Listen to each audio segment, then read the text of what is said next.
이제 요즘 이제 중국의 경기에 대해서 얘기를 많이 하는데요. 중국 경제가 어디로 가냐? 그래서 이거를 이제 중국 경제를 볼 때 한국에서는 뭐 중국 어렵다, 망한다 이렇게 얘기하는데 제가 볼 때는 진짜 중국이 망한다고 하면 우리가 빨리 대책 세워야 됩니다. 근데 제가 볼 때는 한국에서 얘기하는 수많은 미중전쟁에서, 무역전쟁에서 중국이 졌다고 하는 것도 엉터리 뉴스고요. 지금 이제 중국이 망한다고 하는 것을 어떻게 우리는 생각하냐면 한국에 예를 들면 칭다오라든지 연태라든지 위아이 같은 우리 기업들이 많이 진출한 이런 기업들이 대거 철수하는 것을 놓고 보고서 봐라 중국이 망해서 그렇다. 그리고 삼성전자의 스마트폰 점유율이 중국에서 1%도 안 된다.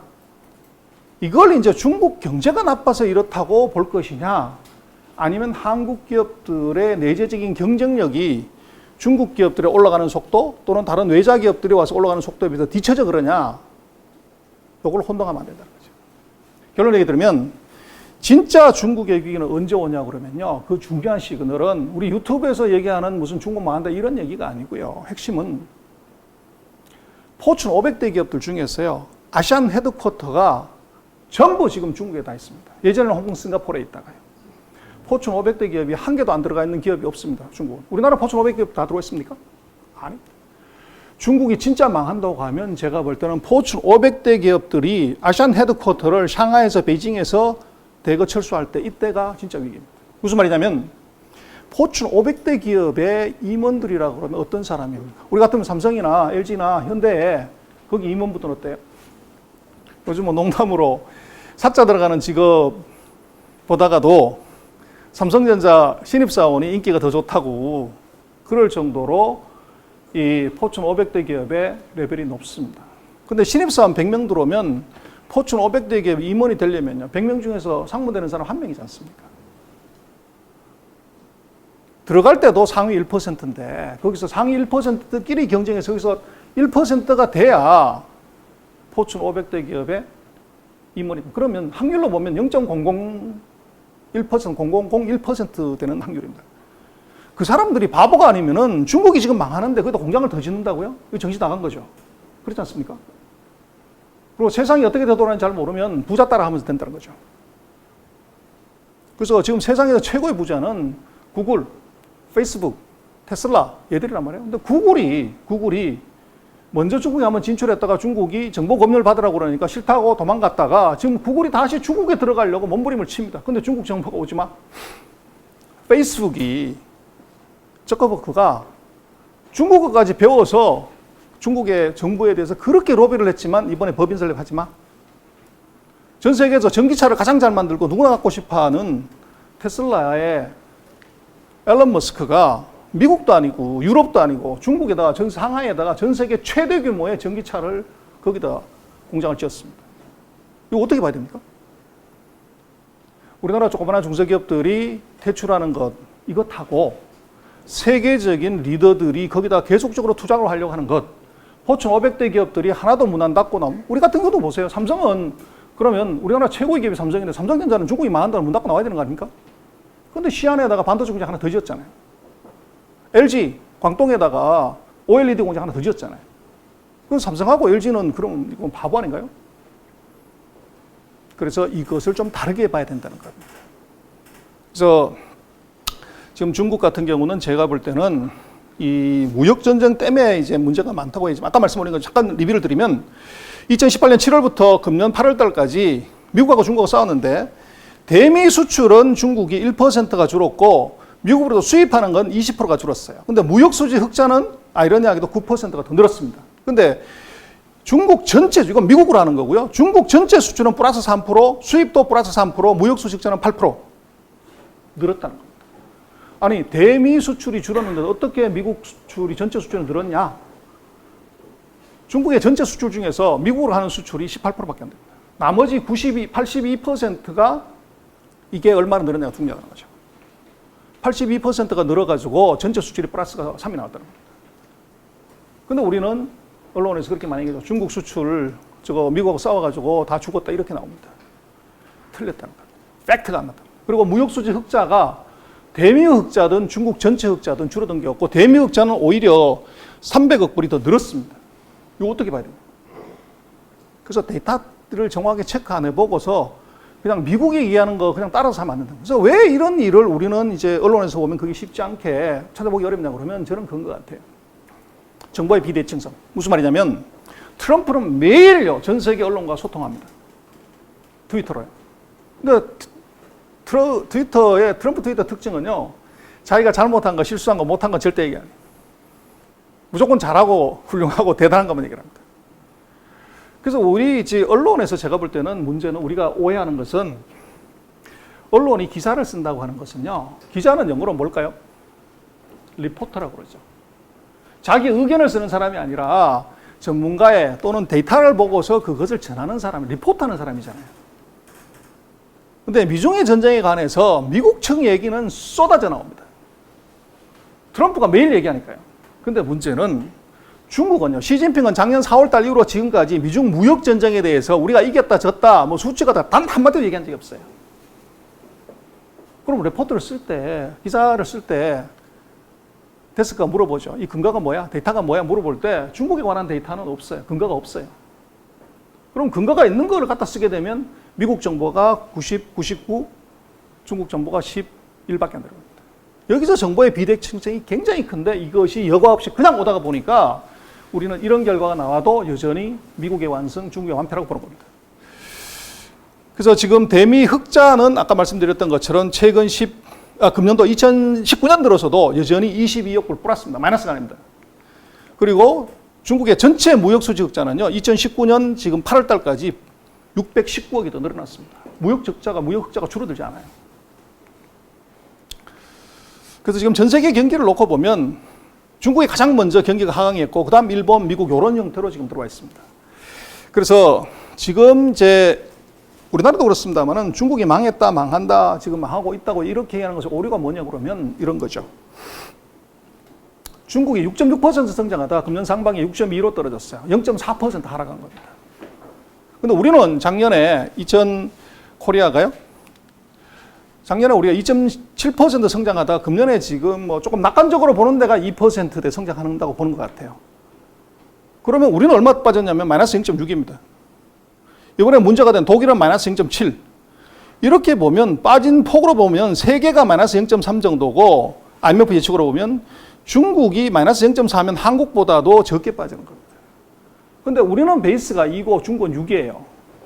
베이스가 6인 데서 0.4 빠지는 것하고 베이스 2에서 0.6 빠지면 누가 더 충격이 큽니까?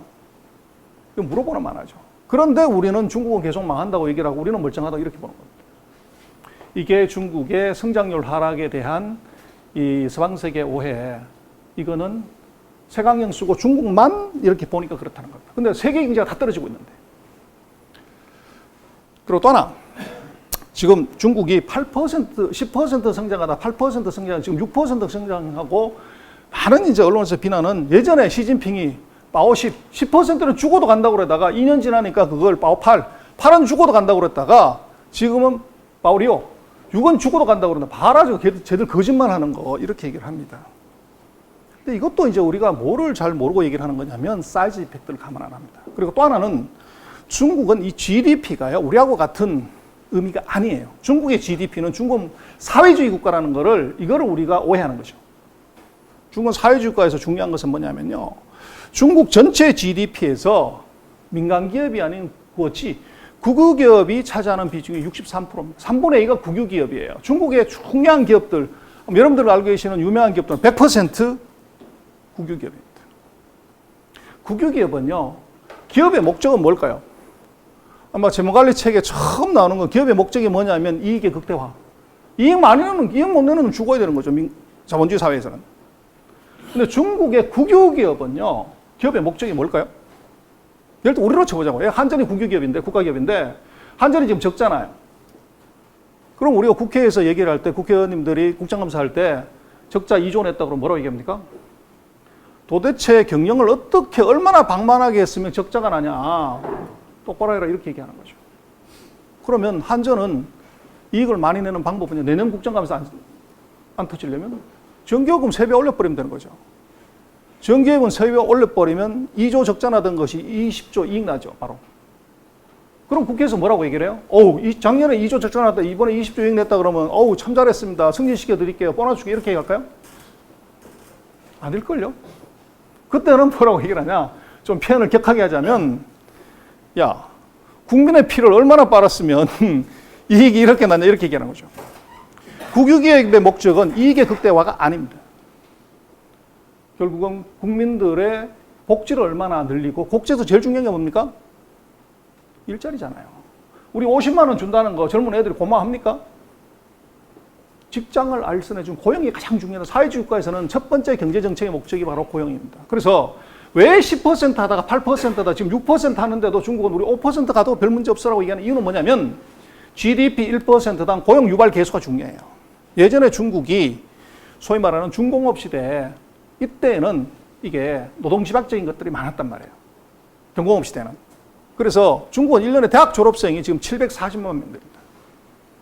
그래서 얘들을 다 취직을 시키려면 GDP가 얼마 정도 가야 되냐 그러면 이 70년대, 80년대, 90년대 이 정도로 놓고 보면 GDP 1%당 노동 유발 계수가 한 70만에서 80만 명 됩니다.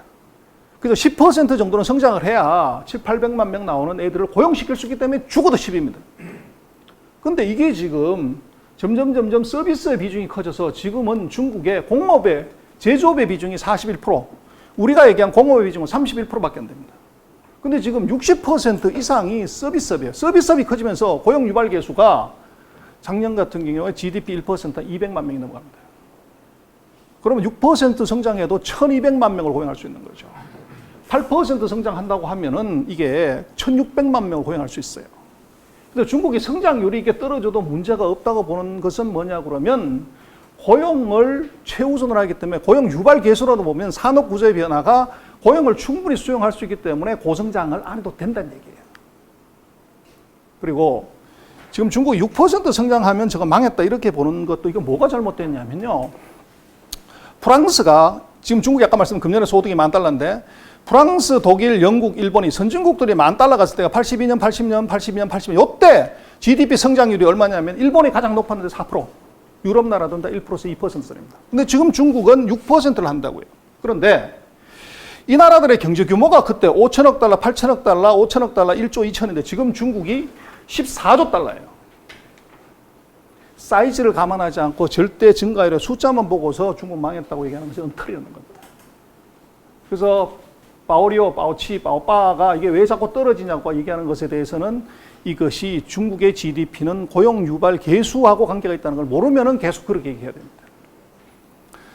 그래서 지금 이제 중국이 미국하고 무역 전쟁을 했다고 하는데 상장회사들이 이제 얼마나 당했냐를 보면 죽었어야 되는데 보면 금년 상반기에도 이 상장회사들의 이익은 마이너스가 아니고 플러스 6.7%입니다. 그리고 수익성도 보면 이게 한 6%로 뭐 그렇게 줄지가 않아요. 그래서 지금 놓고 보면 제가 볼 때는 최근 2015년 이후에 4년 동안 중국은 공급측 계획이라는 걸 했어요. 그래서 중국은 지금 오버 캐패시티를 계속적으로 줄여왔기 때문에 공급 과잉이 별로 없어요. 그래서 이게 지금 중요한데 지금 이번 같은 경우를 보면 제가 볼 때는 중국이 경기가 하강 국면에 들어갔다 언제 반등하냐 이걸 보는 게 중요하지 지금 중국 망한다 안 망한다 이걸로 보는 것은 제가 볼 때는 잘못된 겁니다. 그래서 제가 볼 때는 중국의 이 재고 사이클이 보면 대충 3년 1개월부터 3년 9개월인데 만약 3년 1개월이라고 그러면 이 금년 3, 4분기 이때가 바닥일 가능성이 있고 조금 더 길어진다고 그러면 내년 1, 4분기 이때가 바닥치고 올라가는 것이다. 이렇게 봐야 제가 볼 때는 맞는 거 아닌가 그렇게 봅니다. 그래서 아까 말씀드린 바로입니다. 지금 중국은 전체 GDP에서 서비스업이 60이고 공업은 31%밖에 안 돼요. 근데 이걸 갖고서 자꾸 얘기를 하면 안 된다는 거죠. 60%가 어디로 가는지 이걸 봐야 된다는 거예요. 그래서 마지막으로는 이제 한국은 도대체 어떻게 해야 될 거냐 하는 문제인데요. 첫 번째는 이겁니다. 한국은 1인당 소득 $10,000대 이하에서 중국에 팔던 거 만들던 거 이제 좀 잊어버리고 1인당 소득 $20,000, $30,000에서 우리가 입고 먹고 썼던 아이템을 어떻게 할 거냐 요거를 잘 생각해야 된다. 두 번째는요. 지금 우리가 14억의 인구 이렇게 보지만 예전에도 뭐 그런 얘기 많이 했습니다만은 이 14억 명한테 운동화 한 짝씩 팔아가지고 돈 번다고 그러는데 그거 운동화 한 짝씩 팔아가지고 돈 번 사람 없습니다. 그런 인구 어프로치가 아닌 제가 볼 때는 디테일한 인구 세그멘테이션을 보고서 들어가면 상황이 굉장히 달라진다는 겁니다.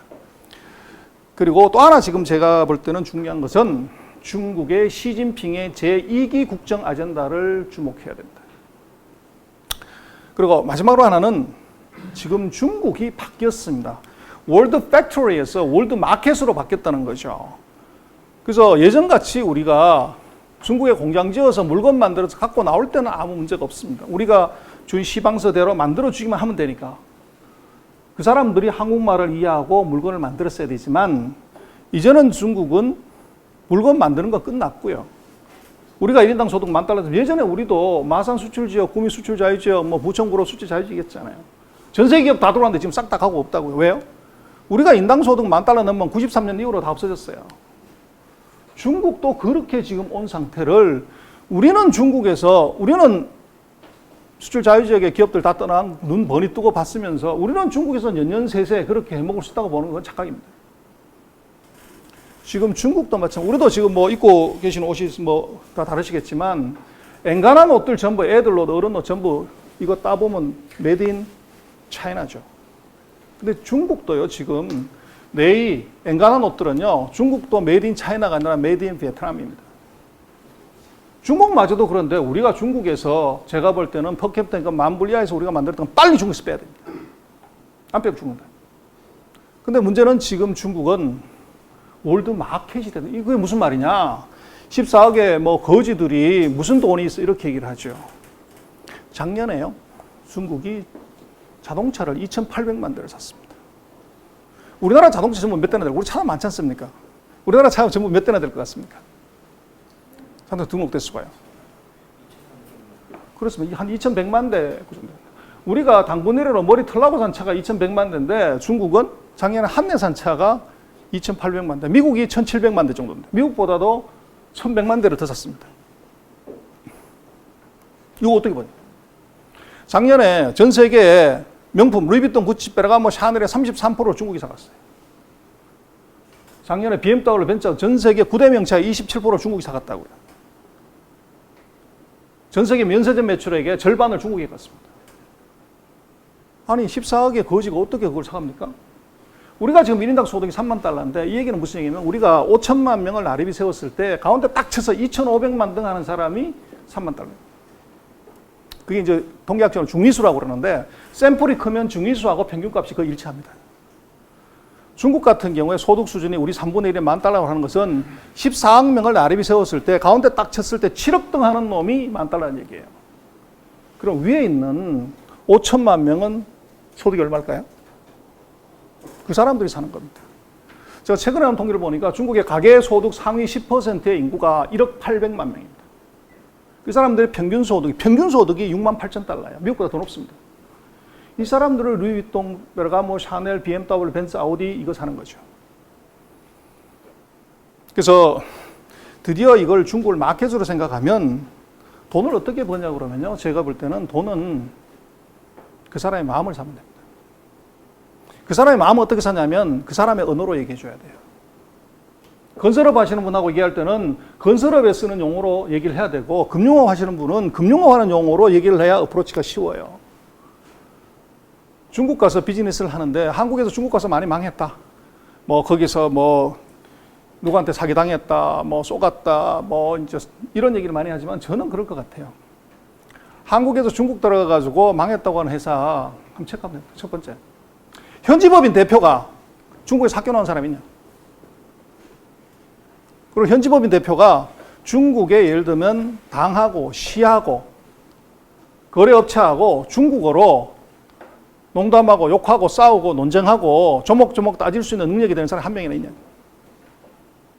그리고 그러면 중국인 직원을 뽑았다고 할 때 중국인 직원 중에 최고위 중에서 중국의 스카이,清华대학, 북경대학, 푸단대학 나온 사람이 있냐? 우리도 마찬가지로 IBM이, 인텔이, 후지스가, 3M이 한국에 법인 만들면요. 거기 사람 누구 씁니까? 네트워킹 때문에 스카이 나온 한국의 빅3, 빅5, 빅10에 근무했던 차장급, 부장급 이 사람들 스카우트 하잖아요. 아닌가요? 우리도 중국에서 비즈니스를 해야 되는데 그 정도 우리가 똑같은 게임을 놓고 그걸 해야 되는데 중국에 인류를 안 쓰고 저 3류, 4류, 5류를 쓰면 비즈니스 안 됩니다. 뭐 제가 볼 때는 한국의 기업들이 뭐 중국에서 여러 가지 얘기를 하지만 뭐 저는 아까 최 대표님 말씀하셨지만 한 12년 전까지 여의도 금융에서 일을 했었습니다. 그래서 17년은 제가 반도체 애널리스트를 했었고 이제 임원으로 상무로 승진해서 8년 동안은 중국 IB하고 리서치를 했었어요. 그 과정에서 제가 중국 기업들을 뭐 엄청나게 많이 만나봤고 제가 네트워킹 때문에 제가 칭화에서 MBA를 했고 푸단에 가서 MBA를 다시 하고 거기서 박사를 다시 했는데요. 그리고 거기서 제가 끝낸 게 아니라 칭화, 베이다, 푸단, 지하통 4개 대학의 CEO 과정을 제가 다 다녀봤습니다. 비행기 타고 왔다 갔다 하면서요. 거기서 만난 같은 동기, 뭐 회사 사장들, 회장들하고 쭉 만나봤을 때 중국말로 친구가 뭘까요? 프렌즈가 중국말로 뭐라고 그럴까요? 노래 제목도 있던데. 펑요잖아요. 펑요가 무슨 뜻이냐 그러면요. 중국 사람의 머릿속에는 펑요는 2달에 한 번씩 만나는 사람입니다. 펑요라는 게 달월자 2개 쓴 거잖아요. 2달에 한 번은 만나서 같이 밥 먹고 랴오태알 얘기하는 사람, 이 사람이 친구지. 내가 2년 전에 폭탄주 말아가지고 먹었고 거기서 삥 돌아가지고 네가 딱하고 내가 디디하고 내가 따고 네가 디디 이런 거는 그 의미 없다는 거예요. 문 닫고 딱 나가는 순간에 끝나버렸다는 거예요. 내가 10년 전에, 2년 전에, 5년 전에 메이어 이스 정말 아무 의미도. 결국은 이 네트워킹이 중요하고 중국은 제가 보니까 우리 그 중국 대가신 김 교수님 계시지만 두목의 싸움이에요. 삼국지 보면요, 그 수많은 전쟁이 벌어지는데 우리 같으면 최후의 1위까지, 최후의 일가까지 쫄까지 다 싸워서 죽는 것이 최고의 전쟁이잖아요. 중국은요, 둘이 전쟁 붙어가지고 큰 놈 둘이서 두목끼리 싸우다 한 놈이 져버리면 나머지 5만 명, 10만 명은 그 자리에서 바로 옷 갈아입습니다. 조조의 군사가 바로 유비의 군사로 홀랑 옷 바꿔입고요. 이유가 뭐냐? 아주 심플하죠. 중국 사람들은 하늘이 밥이다. 이시웨이텐. 밥 먹여주는 놈이 내 군주고 밥 먹여주는 놈이 내 나라는. 지금까지는 조조가 내 밥 먹여줬지만 조조가 나 밥 못 먹여주면 바로 그 다음날 나는 유비한테 가서 붙는다. 이게 이 사람들의 생각이라는 거죠. 그래서 결국은 제가 볼 때는 중국인들의 이 특징을 놓고 보면 프렌즈라고 하는 것 자체가 끊임없는 컨택이 없으면 안 된다. 그래서 한국에서 중국 가서 기업이 잘 안 됐다, 실패했다고 하면 저는 지금 이 회사가 어떻게 장사하고 있는지는 재무제표 볼 필요도 없습니다. 뭘 보면 될까요? CEO 여권에 중국 세관 도장 몇 개 찍혔나 보면 됩니다. 중국은 제가 본 경험으로는 제가 아까 말씀드린 칭화베이다 푸단지아동 4대 명문대학의 CEO 과정에서 만난 수백 명의 CEO들 그리고 저와 같이 MBA를 공부했던 수백 명의 동기들요. 중국 싸움은요, 비즈니스는 100% 두목 대 두목의 싸움이지 두목하고 쫄하고 싸움이 절대 아닙니다. 중국이 비즈니스 미팅을 하거나 뭘 할 때 항상 격을 갖춥니다. 항상 미팅하자 그러면 그 사람들의 직리, 레주메 보내라고 그럽니다. 그래서 이쪽에서 사장이 가면 그쪽에서 사장이 나오고 이쪽에서 임원이 가면 그쪽도 임원이 나옵니다. 철저하게 격을 맞춥니다. 그쪽에. 근데 우리가 나는 중국어도 못하는데 중국어 뭐하냐 사장이 나는 뭐 안 되는데 그래서 중국어 잘하는 대리 그거 계속 대표라고 이름 붙여가지고 보내면 비즈니스 될까요? 택도 없습니다. 안 됩니다. 근데 저는 중국이 어떤 나라냐 그러면 성남보다 가까운 나라다. 저는 사무실이 마곡에 있는데 마곡 연구단지에 있는데요. 거기서 비 오는 날 분당까지 오면요 3시간 걸립니다. 근데 거기서 김포항까지 가는데 딱 5분입니다. 거기서 비행기 타면 북경으로 상해하고 비행기 타는 거 1시간 40분이면 돼요. 거기서 시내까지 들어가는데 1시간이면 들어가요. 중국이라는 나라는 제가 마곡 연구단지에서 분당 오는 것보다 가까운 나라예요. 그런데 여기를 1년에 2번, 3번, 4번도 안 가보고서 중국 사업 잘 되냐? 택도 없습니다. 그래서 제가 볼 때는 중국의 인의 마음을 못 사면 이건 끝이다.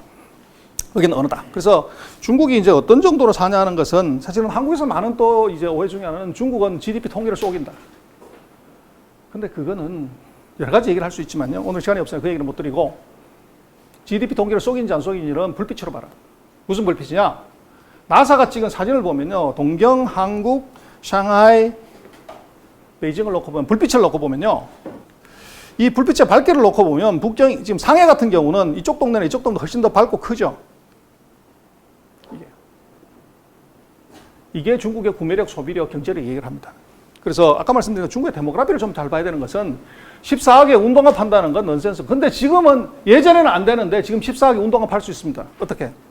중국의 지금 인구를 14억이라 보지 말고 핸드폰 가진 사람 15억 8천만 명, 성인병 환자, 고혈압, 당뇨병, 심장병 있는 사람 6억 6천만 명, 그리고 신용카드 쓰는 빠링홍우, 지오링홍우가 4억 명, 그리고 이 꽝토우, 저처럼 머리 자꾸 벗겨지는 사람, 이 사람 지금 2억 5천만 명, 그리고 혼자 사는 게 단션고우라고 그러죠. 1인 가구 2억 5천만 명, 대졸자 1억 9천만 명, 해외여행 가는 사람 1억 5천만 명. 여기에 포커스해서 사실은 데모그래피를 제대로 분석해서 품목 찾아야 된다. 14억이 어떻고 저떻고 하는 건 제가 볼 때 의미가 없어요. 그리고 또 하나는 지금 놓고 보면 지금 중국은 금년에 13차 5개년 계획이 끝납니다. 그래서 5개년 계획이 새로 시작이 되고 2020년은 중국이 100년의 꿈이 실현되는 해입니다. 그래서 중국은 1921년에 공산당 만들고 100년 되는 해에 첫 번째 중국의 차이나 드림을 완성하겠다고 얘기를 했는데 그거 마무리를 2020년에 해야 됩니다. 그리고 시진핑은 5년마다 한 번씩 임기는 없어졌지만 기가 바뀌는 거죠. 그래서 2022년에 이제 새로운 기가 들어서야 됩니다.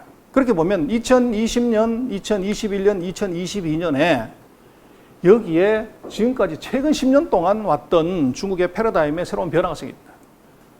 그래서 중국은 10년 단위로 예를 들어 장제민 때 10년 동안 상계 대표론을 얘기를 하고 후진타오 10년 동안 과학적 발전관을 얘기를 하고 최근 시진핑 8년 동안에 9년 동안에 지금 중국의 꿈이라는 얘기를 하고 차이나 드림.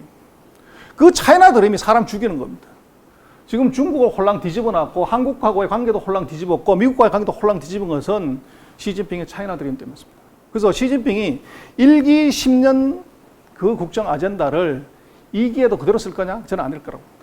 새로운 아젠다를 낼 건데 이게 뭐냐가 중요해요. 이거 예측을 해야 앞으로 중국의 미래 10년에 우리 비즈니스 전략을 잡을 수 있습니다. 그래서 1기 10년의 전략은 굉장히 그 구호성이 강해요.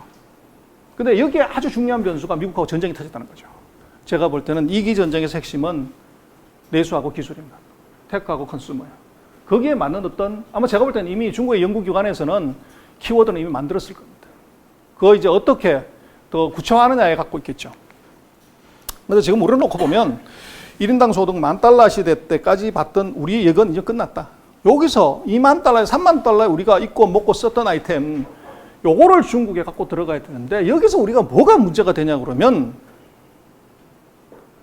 중국에서 $10,000 이하의 우리가 패션, 염색, 뭐 전자부품, 뭐 이런 경공업, 음식료 이런 거 갖고 가서 이제 중국에서 더 이상 인건비 못 맞춰서 나오는 경쟁력이 없어서 퇴출하는 그리고 중국의 컬처나 이런 것들을 잘 몰라서 퇴출하는 이 기업들의 퇴출에 대한 공포가 과도하게 한국 사회에 전달된다는 것이죠.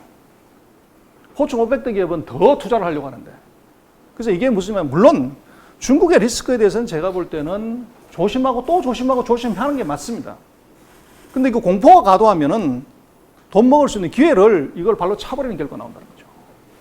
그러면 안 된다는 거예요.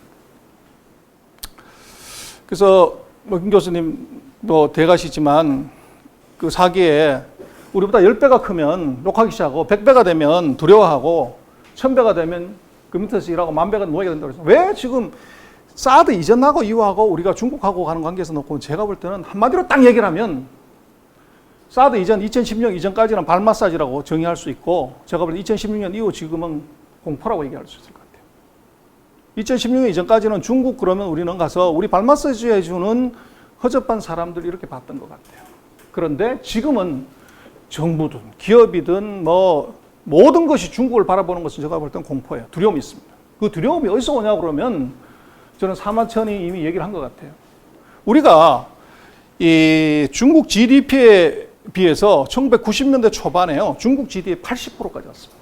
근데 이게 후두둑 떨어져가지고 지금 10%대로 떨어집니다. 바로 이게 10배가 이 근처로 오게 되면 욕하다가 이제 겁나기 시작하는 거죠. 그래서 결국은 이 중국에 대한 두려움의 극복은요, 중국보다 잘 살면 됩니다. 근데 여기서 우리가 뭔가 근본적인 차이가 있냐 그러면 우리는 아직도 지금 미중하고의 관계에서 중국이 미국의 65%까지 올라왔고 35%만 더 가면 미국을 추월하는 이런 문제가 생기는데 우리 머릿속에 관념 속에 중국은 바로 월드 팩토리, OEM 팩토리, 농민공 여기에 지금 들어가 있다는 거죠. 근데 지금 중국은 이미 완벽하게 세계 최대의 공유경제 시장, 전 세계 럭셔리 가게의 가장 큰 손 이렇게 들어왔는데 그래서 이게 지금 우리가 중국을 잘못 바라보고 있는 굉장히 중요한 이제 그 관점의 변화입니다. 이걸 못 바꾸면 중국은 떼놈이고 우리 OEM 공장에 노동자라고 이렇게 보면 우리 OEM 공장 노동자 다 문 닫고 오는데 무슨 중국을 컨슈머 마켓의 큰 손이라고 봐야 된다. 그래서 지금 이제 그 세상에서 제일 똑똑한 게 누구냐 그러면요. 학자도 아니고 정치인도 아닙니다. 누가 제일 똑똑한지 아세요? 돈이 제일 똑똑합니다. 돈이 가장 똑똑한데요. 제가 아까 말씀드렸지만 제가 금융기관에서 한 25년 일을 했기 때문에 그 중에서도 한국에서 제일 큰 금융에서 일을 했는데 그 과정에서 제가 이제 IB를 하고 애널리스트를 하면서 굉장히 이제 대한민국에서 이 많이 버신 분들 참 많이 만나뵀어요. 근데 제가 참 놀랐던 건요. 돈은 뭘로 보냐? 돈은요, 뭘로 볼 것 같습니까? 코로 벌더라고요. 코로요. 그래서 이론상으로 머리 좋은 놈이 돈 벌 것 같으면 근데 전 세계 부자들의 모든 나라의 최고 부자 중에서 그 나라에 최고학벌 나온 사람 한 명도 없어요. 일본의 최고 부자도 동경대학 안 나왔고 한국의 최고 부자도 서울대학 안 나왔고요. 미국의 최고 부자도 하버드 안 나왔습니다. 하버드 중퇴했죠. 냄새를 잘 맡는다는 거죠. 그리고 냄새를 잘 맡으면 거기에 하버드, 동경대 여기 나온 선수를 고용을 해서 일을 만듭니다. 그게 뭐냐면 돈입니다. 돈은 주식시장으로 요소 보면 되는데요. 주가라는 건 오르지 않으면 무조건 떨어져요. 근데 특이하게 한국은 지금 2013년 이후로 주가가 옆으로 쫙 기어요. 근데 여기 살짝 올라갔다가 다시 제자리인데 요거는 이제 문재인 효과 때문에 새로운 정부가 들었을 때 기대감입니다. 그래서 지금 한국이 2013년부터 한강의 기적을 이룬 대한민국이 지금 세계 평균 성장률 아까 보셨지만 세계 평균 성장률이 3.1, 3.3을 가는데 우리가 2%도 힘겨워해요. 이게 벌써 13년 이후에 9년이 됐습니다. 세계 평균을 못 따라가는 성장을 하게 되면 무슨 일이 벌어지냐면 첫 번째 돈이 도망갑니다. 지금 한국 자본시장에서 외국인들이 계속 주식 팔고 합니다. 한국에 들어왔던 전 세계 금융기관들이 전부 철수하기 시작을 해요. 돈이 빠집니다. 그리고 지금 은행에 가서 예금하겠다고 그러면 은행에 그 상담하시면 뭐라고 얘기해요? 적금 예금 넣겠다 그러면 펀드 사시라고. 근데 펀드 추천해서는 100% 외국 펀드, 해외 펀드입니다. 국내 펀드 사라는 사람이 없어요. 보험회사 마찬가지고 증권회사 다 그렇습니다. 돈이 드디어 밖으로 나가기 시작합니다. 정기예금 금리 1%, 1.5%인데 물가가 지금 1.5% 올라가 버리면 실질금리 마이너스라는 얘기거든 우리가. 은행에 예금했을 때 돈 100만 원 집어넣으면 나한테 1.5% 주는 게 아니라 은행이 실제적으로 1.5% 빼고 준다는 거죠. 그렇게 되면 일본이 최근 30년 동안 일본 돈이 전 세계를 마이너스 금리 되니까 뭐든지 맡기면 우리가 수수료를 내야 되잖아요. 근데 지금 유럽부터 시작을 해가지고 일본부터 시작을 해서 이미 돈을 맡기면 돈 맡긴 수수료를 내야 되는 마이너스 금리 시대가 왔다. 그렇게 되면 어떻게 되냐? 그 나라의 돈이 아니고 전 세계로 돈이 빠져나가기 시작합니다. 물론 높은 데서 낮은 데로 그렇지만 돈은 낮은 데서 높은 데로 갑니다. 금리가 낮은 데서 높은 데로, 성장률이 낮은 데서 높은 데로 갑니다. 한국 세계 평균을 못 따라가는데 돈 다 빠지는 거예요. 성장이 평균보다 높이 가는데. 두 번째, 이렇게 되면 기업이 빠집니다. 기업이 장사가 안 되니까요. 그리고 세 번째는 뭐가 생기냐? 사람이 빠집니다. 유럽에 위기가 왔어요. 경제 위기가 와가지고 금융이 온 지금에요. 유럽에서 가장 자존심이 센 나라가 어느 나라일까요? 영국이요? 아닙니다. 영국 뭐 바이킹이라고 사람 취급도 안 해요. 유럽 애들은. 독일? 게르만족, 저 무식한 북쪽 오랑캐 이렇게 보죠. 프랑스 애들이 가장 자긍심도 세고 자존심도 세고 문화적인 자존심도 센데요. 프랑스 사람들은 영어로 물어보면 대답도 안 한다. Hello, may I speak to? 그러면 딱 쳐다보고 I cannot speak English. 프랑스어로 얘기해요. 근데 그 자긍심의 프랑스의 젊은이들이 지금 젊은 벨타리의 슬픔을 읽기 시작했다. 괴테의 젊은 벨타리의 슬픔을 읽기 시작했다는 거죠. 그래서 유럽 중에서 경기가 가장 나은 독일에 취직하려고 독일을 배웁니다. 한국 우리가 지금 위안부 문제, 무슨 징용 문제, 독도 문제 갖고 우리가 그렇게 일본을 싫어하고 미워하면서도 요즘 우리나라 젊은 애들 지금 최근 사건 터지기 전까지 일본어 배워서 일본에 취직하려고. 세계 평균 성장을 못 따라가면 돈이 나가고 기업이 나가고 사람이 나갑니다. 성장률 떨어지는 것에 위험이 있다. 근데 이게 성장률도 떨어지는 것도 성장 떨어지는 거지만 돈을 벌어와야 되는데 아까 말씀드린 건 중국의 중요성은 바로 우리가 벌어오는 돈의 78%를 그 집에서 번다는 겁니다. 그래서 중국에서 돈을 못 벌면 뭐 인도네시아, 베트남 다 좋은데 거기서 저걸 대체할 만한 시장이 있냐는 거예요. 그래서 아까 말씀드렸던 것처럼 우리 업그레이드를 어떻게 할 거냐가 굉장히 중요하고 그래서 바로 이겁니다. 지금 홍콩까지 포함하면 우리 대중국 수출 비중이 35% 그리고 중요한 것은 무역수지 흑자의 79%를 80%를 중국에서 번다는 거예요. 이거 전략 잘못되면 뭐 정부가 무슨 정책을 쓰더라도 들어오는 돈이 작은데 그걸 집 안에서 나누기를 3개 주다가 4개 주고 4개 주다 3개 주는 거 분배 문제는 그건 차후의 문제입니다. 파이가 계속 줄어드는 판에 여기다가 안에서 서로 나눠 먹기 이거 어떻게 한들 무슨 의미가 있습니까? 그래서 지금 마지막 하나 얘기를 드리고 싶은 것은 바로 중국의 금융인데요. 오늘 또 뭐 그런 얘기가 나왔습니다만은 최고의 복수가 뭐냐 연애하다 헤어지면요. 최고의 복수는 뭡니까? 좀 표현을 나하게 표시하면 더 잘생긴 놈하고 연애하면 되잖아요. 한국이 중국에서 터졌다. 중국 기업한테 내가 당했다. 뭐 이렇게 얘기하지만 최고의 복수는요. 우리 중국에서 20년, 10년, 15년 일하다가 드디어 안 돼서 공장 문 닫고 다 왔다. 사장님들 뭐 다 얘기하시지만 저는 그렇게 얘기를 합니다.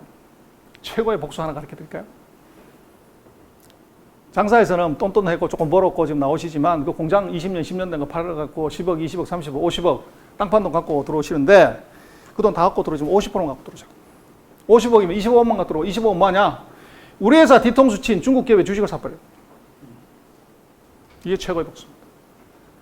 지금 중국 제조업에서 그게 뭐 플라스틱 사출이든 섬유든 뭐 화학이든 기계든요.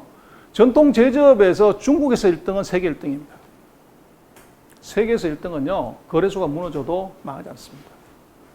그래서 나는 주식 잘 몰라. 당연히 모르겠죠. 그러나 내가 하고 있는 이 업에서 중국에서 최고의 기술을 가진 놈, 최고의 기업은 뭔지 그건 안다는 거예요. 그래서 주식을 사버려요. 여러분 삼성전자가 우리나라 회사입니까? 우리나라 회사라고 생각하시죠? 그 회사의 주인이 누구냐를 봐야 되잖아요. 지금 삼성전자의 외국인 지분율이 몇 %일까요? 모르시면 네이버에 물어보시면 됩니다. 네이버 검색해보세요. 삼성전자 대주 지분율이 몇 %죠? 외국인 지분율이 57%예요. 삼성전자가 10억 벌면 5조 7천억을 외국인에 가져간다고요. 우리는 4조 3천억. 그럼 그게 우리나라 회사입니까? 이거를 우리가 92년 이후에 지금 27년 동안 배웠으면서도 우리는 중국에서는 그걸 쓰지 않는다는 겁니다. 거기에 최대 투자가가 미국입니다.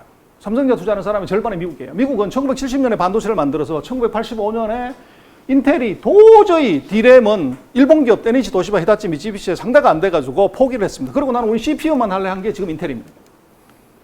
근데 1985년부터 95년까지 일본이 세계를 완벽하게 제패했다가 아까 말씀드렸던 앵고를 저거를 두 번에 걸쳐서 50%씩 50%에 두 번에 시키는 바람에 일본 반도체 다 죽어버립니다. 95년부터 지금까지 우리가 1등입니다. 그럼 미국은 어떻게 했냐? 미국은 반도체 산업을 일본으로 넘겼고 일본은 반도체 산업 한국에 넘겼는데 망했냐? 아닙니다. 돈을 일하게 시킨 거죠.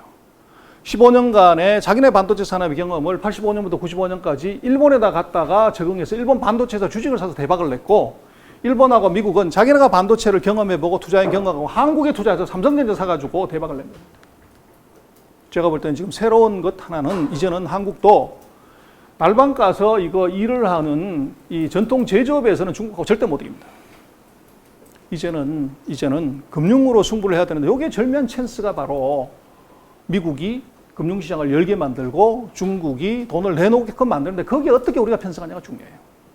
그래서 미중의 무역전쟁이 더 지속이 되면 무슨 문제가 있냐고 그러면요. 무역전쟁이 커지면 제가 볼 때 한국의 손실은 계속 커집니다. 왜냐하면 아까도 말씀드렸지만 미국하고 중국은 수출이 마이너스가 안 나왔는데 우리만 마이너스 나오는 이유는 뭐냐고 그러면요. 경기가 나빠지면 기업은 맨 처음 뭐를 줄일까요? 맨 처음 줄이는 게 주문을 줄입니다. 원자재 수입부터 경기가 나빠서 100개씩 팔리다가 지금 보니까 둘이 싸움해가지고 이게 50개로 줄어들 것 같아요. 그럼 뭐예요? 원자재 의자 만들 때 이 쇠 파이프부터 사는 거 줄이지 않습니까? 그 다음번에 뭘 줄여요? 가동률 낮추는 거죠. 그 다음 사람 죽이는 거죠. 그 다음에 공장 캐파 줄이는 거 아닙니까? 우리가 왜 무역전쟁이 터지냐 그러면 우리가 팔고 있는 우리 최대 수출국인 35% 중국에 팔고 있는 것 중에서 뭐 좀 다르긴 하지만 통계별로 78%에서 거의 83%가 중간재입니다. 원자재라는 거죠. 그래서 중국이 경기 나쁘다고 보니까 둘이 싸움해가지고 이게 경기 나쁘다고 보면 맨 먼저 줄이는 건 중간재부터 줄여요. 거기에 우리가 직격탄을 맞는 겁니다. 근데 금년도에 미국하고 중국의 싸움은 이것은 5,500불에서 완벽하게 다 보복관세를 때린 거는 금년 말부터입니다. 그럼 내년부터 그게 풀로 잡히기 때문에 내년에도 둘이 계속 싸우기 때문에 중국의 우리 이 중간재 수입은 줄어들 수밖에 없어요. 그래서 무역전쟁에서 한국은 최대 피해자가 됩니다. 근데 문제는 아까 말씀드렸지만 이제는 저것이 기술전쟁으로 넘어갔습니다. 하웨이에 대한 기술전쟁을 하면서. 근데 제가 볼 땐 기술전쟁에서는 한국이 먹을 게 많아요. 왜? 지금 전 세계에 철강, 화학, 조선, 기계, 자동차 여기에 기술은 중국이 이미 세계적인 수준이에요. 우리는 중국이 기술이 없는 무슨 뭐 짝퉁 나라라 이렇게 생각을 하지만 보통의 나라는요 자동차를 만들고 스마트폰을 만들고 그 다음에 항공모함 만들고 비행기를 만들고 우주선을 만들고 우주정거장을 만들어요. 근데 저 중국은 아직 자동차 엔진을 못 만듭니다. 스마트폰도 폴더폰 아직 못 만들어요. 근데 이 미친 나라가 항공모함을 2대를 만들었어요. 그리고 3번째 항공모함을 지금 건조하고 있어 내년 4월 달인가에 런칭합니다. 그리고 스텔스기 젠이라고 지금 우리가 사는 레이더에 안 잡히는 비행기를 40, 50대 이미 날리고 있습니다. 그리고 이 미친 나라가 지금 전 세계에서 G2가 뭐냐 그러면 제가 볼 때는 인공위성에 달을 올릴 수 있는 나라가 G2예요. 달을 인공위성에 올릴 수 있는 나라가 딱 2나라입니다. 소련하고 미국이요. 근데 지금 소련은 못 올립니다. 러시아는. 작년에 중국이 달에다가 우주선을 올렸어요. 근데 달 표면에 올린 게 아니라 뒷면에다가 또 올렸다고요. 근데 우리 전파를 쏘면 이렇게 쏴야 되잖아요. 근데 이 뒤편에 올리는 게 쉬울까요? 앞면에 올리는 게 쉬울까요? 이게 월등히 어렵습니다. 근데 이 뒷면을 중국이 이미 컨트롤할 수 있다는 거죠. 그리고 작년에 보면 작년 4월인가? 우리 신문에 보면요. 하늘에서 우주정거장이 수명을 다해서 이게 떨어지기 때문에 그 낙진이 떨어지면 맞으면 위험하다 이런 기사가 나오는데 그 우주정거장이 누구 거냐면 중국 겁니다. 티엔콩이라고, 청궁이라고. 아니 우리가 자동차 만드는 기술 가지고 항공모함 만들 수 있습니까? 스마트폰 만드는 기술 갖고 전투기 만들 수 있냐고. 그러면 이 기술을 중국한테 누가 그 기술을 줬습니까? 미국이? 일본이? 한국이? 유럽이? 아닙니다. 독자 기술입니다. 근데 중국이 어떻게 그 기술을 개발을 했을까요? 근데 이게 이제 우리가 오해하는 것은 최근 40년 동안 중국을 G2로 만든 것은요, 2억 8천만 명의 농민工들이 중학교 졸업한 시골에 사람들이 도시에 와서 도시 근로자의 절반도 안 되는 임금으로 전 세계 최저 제품을 만든 것이 G2를 만든 건 분명합니다. 근데 항공모함 만들고 우주선 만들고 우주정거장 만들고 한 이 테크는 1978년부터 2018년까지 중국에서 대학교 졸업한 사람이 1억 9천만 명입니다. 지금 중국의 대학생이 아까 말씀 740만 명, 700에서 800만 명 정도 재학하고 있는데 앞으로 15년 뒤면 또 1억 명이 더 나온다는 얘기죠. 그럼 그중에 60%를 공대생으로 보면 6천만 명의 엔지니어가 또 튀어나옵니다. 그래서 지금 G2를 만들었던 농민工 2억 8천만 명이 이게 이제 줄어든다. 인구가 줄어든다. 그래서 중국이 망한다. 뭐 힘이 없어진다. 그러는데 제가 볼 때 그건 넌센스입니다. 중학교 졸업한 2억 8천만 명이 만든 40년 하고 앞으로 10년이 더 지나게 되면은 대졸 엔지니어들이 2억 8천만 명이 만드는 중국은 지금하고 상황이 완전히 달라진다. 이걸 우리가 무섭게 봐야 된다는 거죠. 그래서 뭐 여러 가지 얘기를 뭐 드릴 수는 있는데요.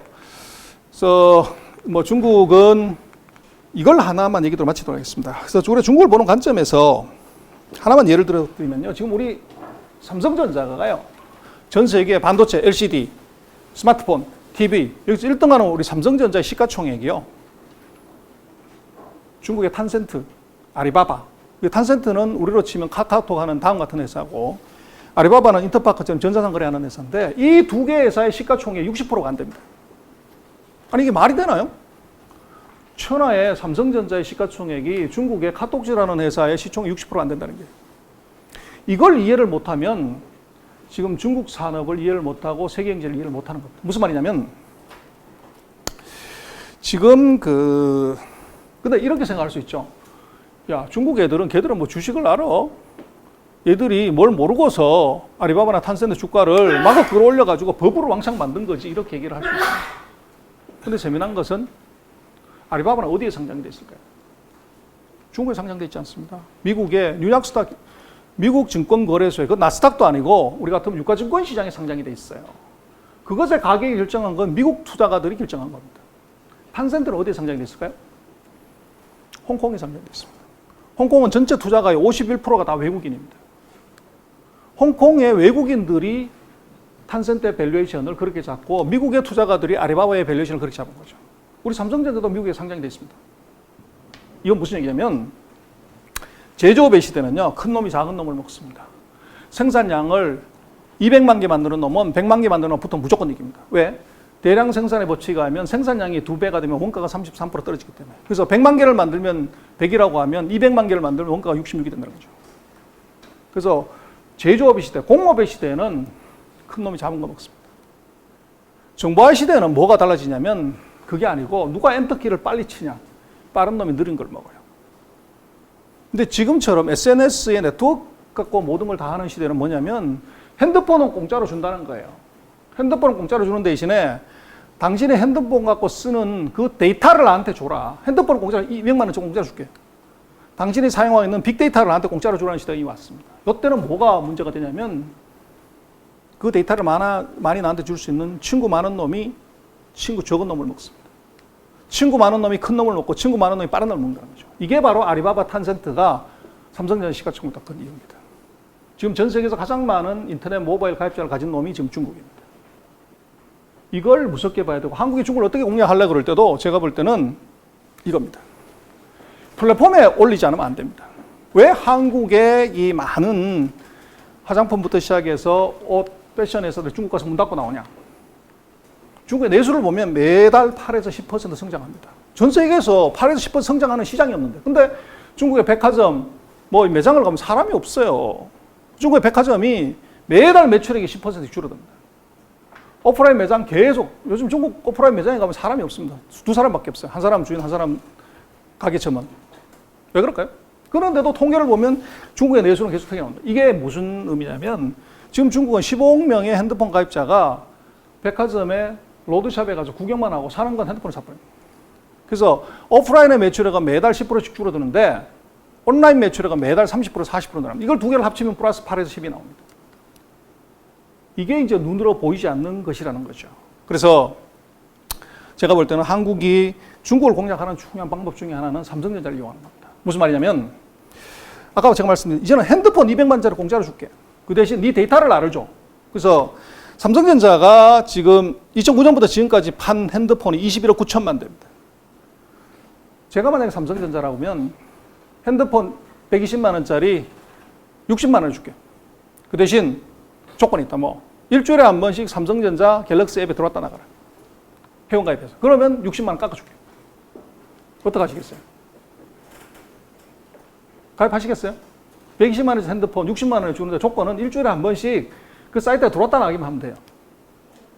안 하면 바보죠. 뭐. 그러면 어떻게 되냐면 삼성전자의 가입자 수가 이게 핸드폰을 반값에 깎아주면 21억 9천만 가입자가 생깁니다. 이게 되면 21억 9천만 명의 거대한 플랫폼에 거기다가 화장품도 팔고 자동차도 팔고 황금바도 팔고 꽃도 팔고 개도 팔고 책도 팔고 다 팔 수 있는 거죠. 그럼 삼성전자가 저거 어떻게 할래? 삼성전자가 핸드폰에서 한 5조 이익 내는데 반도체에서 20조 이상 냅니다.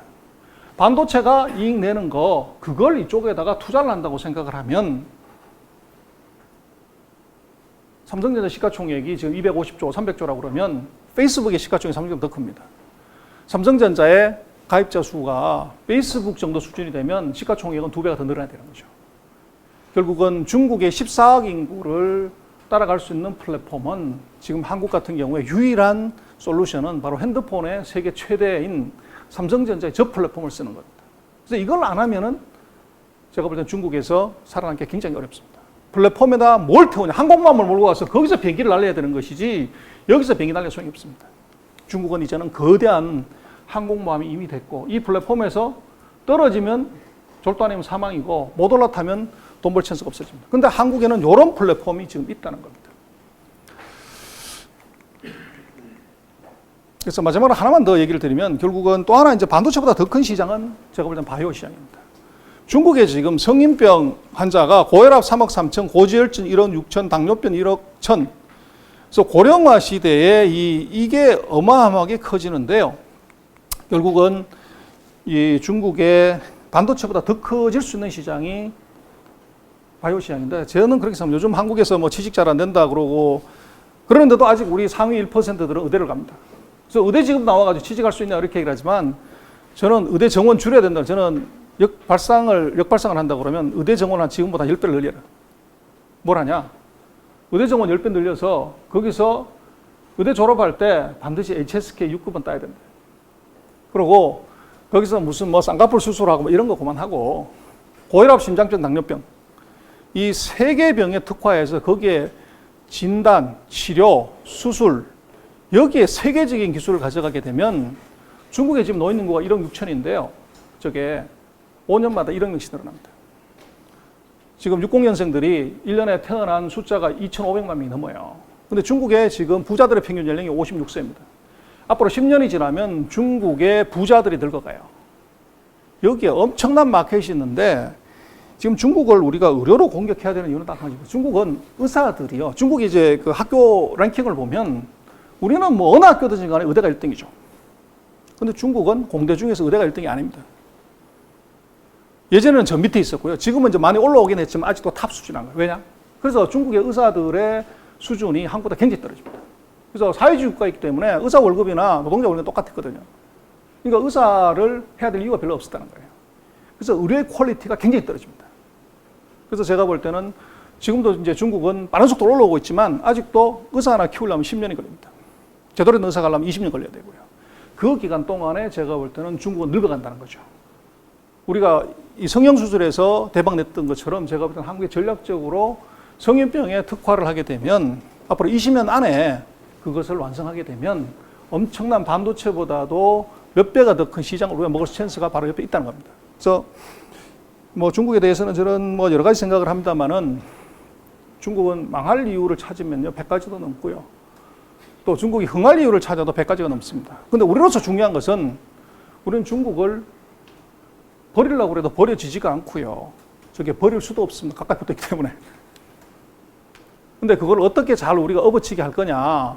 요게 이제 우리가 해야 될 솔루션이고 또 저는 아까 말씀 올렸습니다만은 중국에 대한 이 과도한 두려움이나 공포가 중국이라는 시장이 완전히 탈바꿈해서 새로운 돈벌이의 기회로 올라오고 있고 전 세계 포춘 500대들이 다 몰려가는 그 시장을 우리가 겁먹고서 굴러들어오는 복을 발로 찬다. 이것은 아니라고 봅니다. 근데 문제는 중국을 알지 않고 그래서 한국에서는 뭐 중국에 대해서 조금만 긍정적으로 얘기를 하면 이 친중 4대주의자 뭐 이렇게 갖다 몰고요. 또 중국에 대해서 조금만 네거티브하게 하면 반중 뭐 이렇게 갑니다. 근데 일본에서도 마찬가지, 미국에서도 마찬가지인데요. 근데 우리가 잘 생각을 해보면 미국이나 일본이나 중국이 한국이 우리끼리 친중 반중, 친미 반미, 친일 반일 하는 거 신경이나 씁니까? 아무 관심 없어요. 우리끼리 그 난리인데 제가 볼 때는 극일을 하거나 극중을 하는데 기본 전제 조건은 지휘를 하고 지중하지 않으면 그건 헛일입니다. 그래서 현지법인 대표, 주재원 중에서 중국어 안 되는 주재원은 빨리 다 빼라. 그리고 중국에서 공부한 사람들을 빨리 쓰지 않으면 중국에서 돈 벌기에는 빨리 놓친다. 그리고 한국에서도 우리 지금 돈 버는 것에 수출의 35% 돈 버는 것에 80%를 중국에서 번다고 하면 이제는 중국을 HSK 학원 보내가지고 중국어 배우는 정도 수준이 아니고 중국의 칭화 베이다 푸단, 중국의 스카이에 우리 MBA들 많이 보내야 됩니다. 그게 이제 우리가 중국에서 돈을 버는 진짜 방법이고 그래서 여기 계신 이제 많은 회원님들께서 저는 그렇게 추천드리고 싶습니다. 자녀 2분 계시면 한 분은 포트폴리오 차원에서 미국으로 MBA 보내시고 한 분은 머스트로 앞에 C자나 차이나 MBA를 보내시면 아마 30년 뒤에 노후도 편안하시고 또 우리가 중국하고의 싸움에서도 결코 지지 않는 싸움이 될 거다. 그렇게 생각합니다. 예. 기자동 경청해주셔서 고맙습니다. 도움 됐습니까? 마치겠습니다.